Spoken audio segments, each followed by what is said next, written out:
My name is Darren, and today I'll be talking about why animal testing should not be allowed. Animal testing has been around for quite some time, and these tests are almost always harmful to animals. The animals are usually locked away in a cage while they're receiving the experiment. This makes animals feel isolated and lonely. And before products are tested on humans, they're tested on animals first. This is unfair to animals as they're completely defenseless to the testing. Researchers that are usually experimenting on the animals do not care about their well-being. They're just testing to see whether or not if the product is safe. After exposure to the drug and the cage, animals are usually killed during a very hard life.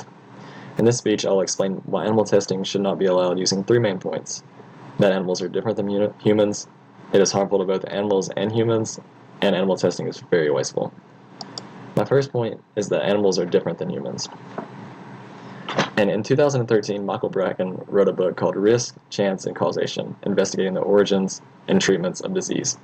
And the chapter titled Study of Mankind is Man, Reflections on Animal Research, he discusses why animal experiments are not effective for humans. And in this chapter, he discusses the drug penicillin and how it was tested on animals first, and almost every animal that penicillin was given to, they died. But when they finally decided to test humans with penicillin, it was found to be extremely effective. And this just shows that animals have a different chemical makeup than humans, which makes the tests very unreliable.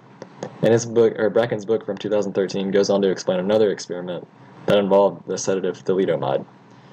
Thalidomide was found to be safe in most every animal species, but produced limb malformations on human newborns. This is another clear example of how humans are completely different than animals, and how the results will just be completely different. Now that I have discussed how animals are different than humans, let me move on to my next point, which is animal testing is harmful to both animals and humans. And in 2013, Andrew Lindsay published a book titled The Global Guide to Animal Protection. And one of his chapters discusses the ethics that are involved in animal testing. This chapter just mainly goes into detail about the cruelty of animal testing as well as the morality. And Lindsay states, animals cannot give or withhold their consent. They cannot vocalize their own interests. They cannot comprehend or harm the captivity that is inflicted on them. They are morally innocent or blameless.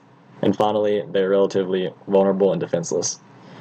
This confirms that animals have no say-so in whether they can receive the drug or not, and they're being taken advantage of by researchers.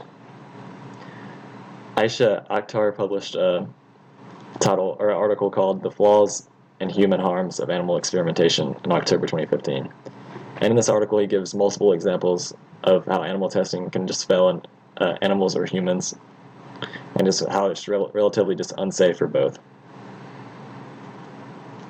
Now that I have discussed my second point, which is animal testing is harmful to both animals and humans, we move on to my final point, which is animal testing is wasteful.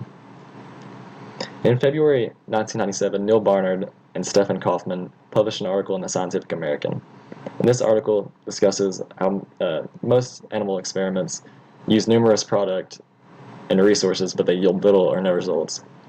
One experiment explains the use of a drug called TGN 1412, which was administered multiple times on humans and animals. Humans suffered severe reactions, and then for 4 weeks they gave animals 500 times the lethal dose for humans, and animals didn't react at all towards it. This used a ton of product and yielded no results, which is completely unreliable. And in Bracken's book from 2013, he goes on to discuss a case in which 5,262 animals were used for 450 experiments, testing the efficiency of a tissue plasminogen activator, which is called TPA. And after all the experiments, TPA was found to be completely ineffective in testing animals. This is another case of how numerous product is used and no results are found.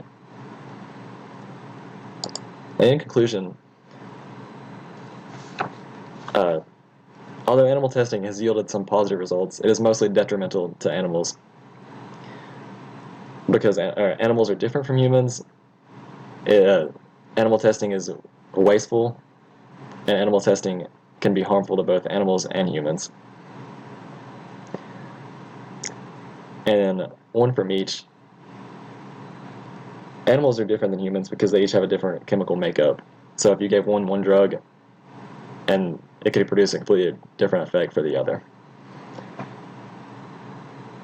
Animal testing is wasteful because thousands of drugs are given and most yield little or no results after all the tests are done.